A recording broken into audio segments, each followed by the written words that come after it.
સમાચારમાં આગળ વાત કરીએ તો મહત્વના સમાચાર અમદાવાદ ખાતેથી મળી રહ્યા છે। અમદાવાદમાં સરકારી ગૌચર પર બિલ્ડરો દ્વારા દબાણ કરાયાની ઘટના સામે આવી છે।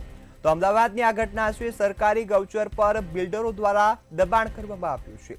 ઇન્ડસ્ટ્રીયલ એસ્ટેટ માટે ગૌચરની જમીન દબાવી પાડી છે। સાથે જ ત્રણ બિલ્ડરોએ ભેગા મળી અને જે 70 વીઘા જેટલી જમીન છે તે પચાવી પાડી છે અને પોતાની જે पर्सनल यूज माटे आ जमीननो उपयोग कर्यो छे। नर्मदा जे नहर केनाल छे तेना पर आरसीसी बनावी देवामां आव्युं छे।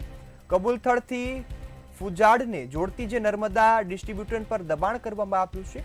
आ साथे ज सरकारी गौचरनी जे जमीन छे ते बिल्डरोए पोताना उपयोग माटे पचावी पाडी छे। तो आ घटना छे अमदावादनी, ज्यां इंडस्ट्रीयल एस्टेट माटे गौचरनी जमीन दबावी पाडता समग्र मामलो छे ते सामे आव्यो छे। त्रण बिल्डरोए भेगा मळी अने 70 वीघा जेटली जमीन छे ते पोताना नामे करी लीधी छे। आ पोताना जे दबाण छे ते हेठळ लई लीधी छे। त्यारे नर्मदा नहेरनी केनाल पर आरसीसी रोड बनाव्यो छे। त्यारे फूलदड़थी फुजाडने जोड़ती जे नर्मदा डिस्ट्रीब्यूटर पर दबाण करवामां आवता समग्र मामलो हाल सामे आव्यो छे। तो भूमाफियाओ फरी एकवार बेफाम बन्या छे। भूमाफियाओए आ दबाण कर्यानी घटना हवे अमदावाद खातेथी सामे आवी छे। 70 जेटली वीघा जमीन छे तेना पर बिल्डरोए दबाण कर्युं छे। त्यारे गौचर पर दबाण अटकाववानुं तंत्र क्यां छे? त्यारे 70 वीघा गौचरनी जमीन छे तो तेना पर दबाण करनार जे बिल्डरो छे तेनी सामे शुं कार्यवाही करी? त्यारे गैरकायदेसर आरसीसी रोड माटे जवाबदार कोण ए पण અહીં સવાલ ઊભો થઈ રહ્યો છે। નહેર પર દબાણ છતાં કાર્યવાહી શા માટે નથી થતી તે પણ અહીં જોવાનું રહ્યું। બિલ્ડર માફિયા જોડાણ તંત્રની દેખાતું નથી કે શું એ પણ સવાલ અહીં સૌથી મોટો ઊભો થઈ રહ્યો છે। અધિકારીઓ આંખ મીચામણી શા માટે કરે છે? અધિકારીઓને નજર રાખવા બેસાડ્યા છે તો અધિકારીઓ નજર કેમ નથી રાખતા તે પણ અહીં સવાલ ઊભો થઈ રહ્યો છે। આ સાથે જ બિલ્ડરોને છૂટો દોર કોને મૂક્યો છે? हिम्मत धनजीभाई कोटिया અને ભૂપતભાઈ સવજીભાઈ ભલાળા એ લોકોએ ગેરકાયદેસર ગોચરની જમીન ઉપર કોન્ક્રીટ કર્યું અને નીચે અંડરગ્રાઉન્ડ ગટર કરી છે, બરાબર। અને લગભગ 32 વીઘા જેવી ગોચરની જમીન ઉપર કોન્ક્રીટ કરી નાખ્યું છે અને એના પછી 30-35 વીઘા જેવું ગોચરના પ્લોટિંગનું વેચાણ કરી દીધું છે। કેનાલ ઉપર ગેરકાયદેસર એમણે નાળું બનાવી દીધું છે। ત્યારે કુજાડ ડિસ્ટ્રીબ્યુટરી છે, એટલે કુજાડ થઈ અને આ કુજાડમાં છેક ટેલ પોઈન્ટ સુધી જાય આખા ગામમાં। મેં વિરોધ કર્યો છે। એણે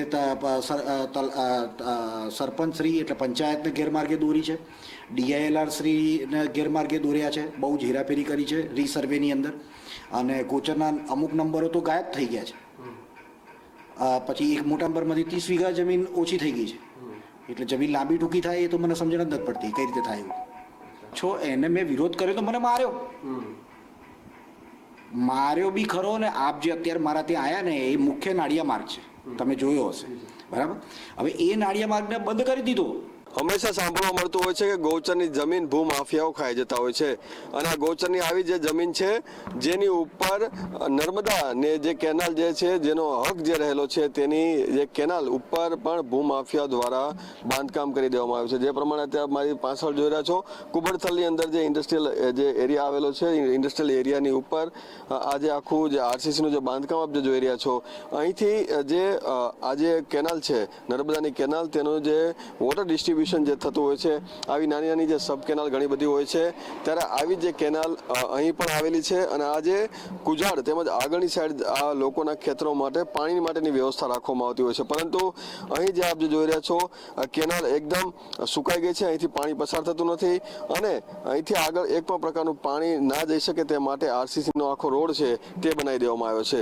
સૌથી મહત્વની વાત એ છે કે આ જે ભૂમાફિયાઓ છે તેની સાથે ભ્રષ્ટ અધિકારીઓ પણ જોડાયેલા છે અને તેના લીધે જ આ રીતે આવા બાંધકામ થતા હોય છે ત્યારે આંખ આડા કાન કરવામાં આવી રહ્યા છે। પરંતુ ગૌચરની જમીન અને સાથે સાથે નર્મદા નિગમની આજે જે જગ્યા આ જે પ્રોપર્ટી રહેલી છે તેની સામે આટલું મોટું બાંધકામ થયું ને આટલા વર્ષો વીતી ગયા તેમ છતાં પણ કોઈ પ્રકારની જે મંજૂરી લીધા વગર આ બાંધકામ કરવામાં આવ્યું તેની સામે કડક કાર્યવાહી કેમ ના કરવામાં આવી અને આ મામલે જે તંત્રના તમામ જે અધિકારીઓ છે તે મૌન કેમ સેવી રહ્યા છે તે પણ એક સવાલ અહીં ઉદ્ભવી રહ્યો છે।